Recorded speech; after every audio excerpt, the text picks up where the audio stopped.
If a person, by profession, deals in riba, or as it's been now translated, interest, does this mean that their fast would not be accepted?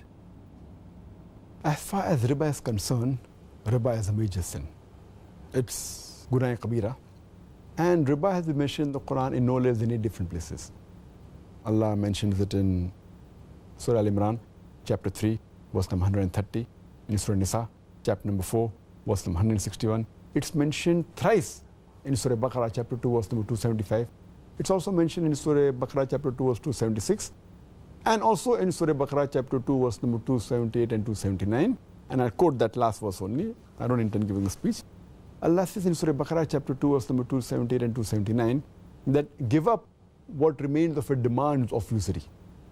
And anyone who does not give up the demands of usury, interest, riba is the Arabic word, if anyone does not give up the demand of interest, then take notice of a war from Allah and His Rasul. If anyone deals in riba, in interest, in usury, Allah and His Rasul will wage a war against you. It's more serious, it's a bigger sin than having alcohol. It's a bigger sin than taking drugs. Because when you have alcohol, when you take drugs, when you have pork, it's a big sin, but Allah and His Rasul will not wage a war against you. But if you involve yourself in riba, whether take or give, both, when you take interest or give interest, both of them are major sins. So if a person is involving in riba, it will not break the fast per se.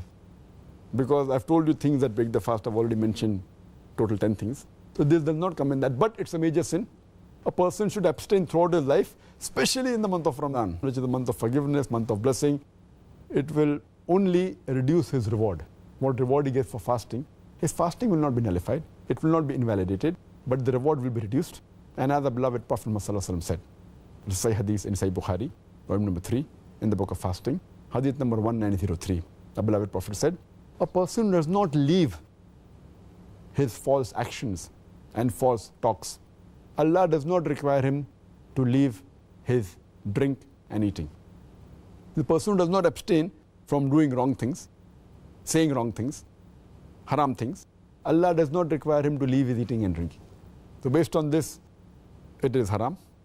His reward for the month of fasting will be reduced. It may be nullified also.